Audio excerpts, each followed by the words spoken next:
আয়কর নিয়ে কিছুটা স্বস্তির খবর। যাদের টিন সার্টিফিকেট আছে আয়কর জমা প্রদান করেন, আপনি কতটুকু পর্যন্ত আয়কর মুক্ত হতে পারবেন। আগামী 5 বছর অর্থ বাজেটের আয়করের একটি রুটম্যাপ ঘোষণা করছে বাংলাদেশ সরকার। সেখানে বলা হয়েছে এতদিন যাবৎ যারা জিরো রিটার্ন জমা দিতেন, যদিও জিনিসটা জিরো রিটার্ন না, এনপিআর নির্দেশ করছে যে জিরো রিটার্নের কথা। শূন্য রিটার্ন যারা আয়কর মুক্ত জমা দিতেন সেটা হলো 3 লাখ পর্যন্ত সময়সীমা ছিল। এখন 2026, 27, 27, 28 অর্থ বাজেটে যেটা করা হলো সেটা হলো আপনারা 3,75,000 টাকা পর্যন্ত যাদের বাৎসরিক ইনকাম, সেক্ষেত্রে আপনি জিরো রিটার্ন দাখিল করতে পারবেন।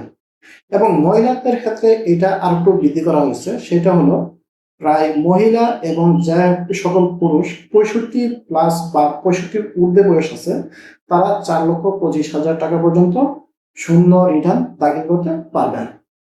এবং যারা তৃতীয় লিঙ্গের কর প্রদানকারী আছেন তাদের ক্ষেত্রে এই সময়সীমাটা নেওয়া হয়েছে 5 লক্ষ টাকা পর্যন্ত, অর্থাৎ 5 লক্ষ টাকা পর্যন্ত আপনারা জিরো রিটার্ন দাখিল করতে পারবেন।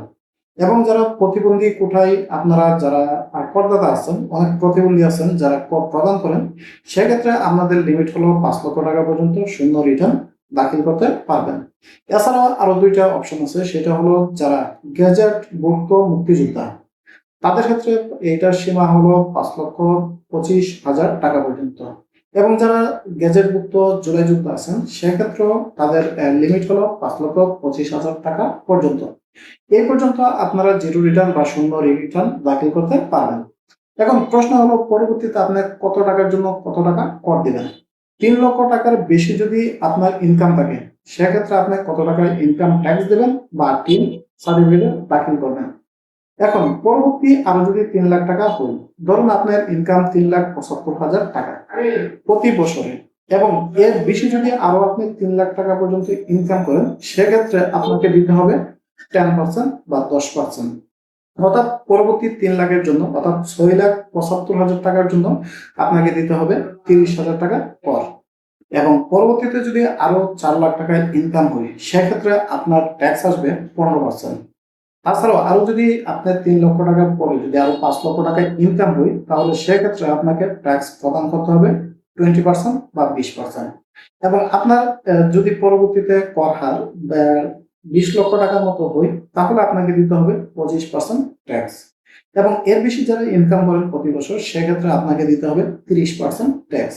এটা গেল সম্প্রতি আপনার যে কর 5 বছরের জন্য নির্ধারণ করছে সেই ক্ষেত্রে। তবে লাস্ট 30-31 অর্থ বছরে সেটা কিন্তু আরেকটু সুযোগ সুবিধা পাবেন। সেখানে হলো সাধারণ যারা করদাতা, সেক্ষেত্রে পাবেন আপনি 3,75,000 টাকা থেকে এটাকে বৃদ্ধি করে 4,50,000 টাকা করা হবে। প্রত্যেকটার ক্ষেত্রেই 50,000, 60,000 টাকা করে বাড়ানো হবে। তো এটা কিন্তু একটা মূলত বেশি না, কারণ 30 সাল আস্তে আস্তে মুদ্রাস্ফীতির হার এর চেয়েও কিন্তু আরো বেশি ইনফ্লুয়েন্স হবে। সেক্ষেত্রে কিন্তু এটা আপনার জন্য কম হয়ে যাবে, হয়তো পরবর্তীতে বিবেচনা করে আরো কিছুটা বাড়ানো হবে। তো প্রিয় দর্শক, এখন যে নতুন অর্থ বছরের কর বাজেট বৃদ্ধি করা হয়েছে, সেক্ষেত্রে কিন্তু দেখতে পাচ্ছেন এখানে মোটামুটি কিছুটা আপনার জিরো রিটার্নস এর জন্য বাড়ানো হয়েছে, এবং সুন্দরভাবে কিন্তু একটা ডেকোরেশন তারা রুটম্যাপ ঘোষণা করছে। তো বিষয়টা আপনার কাছে কেমন লাগলো অবশ্যই জানাবেন। ধন্যবাদ।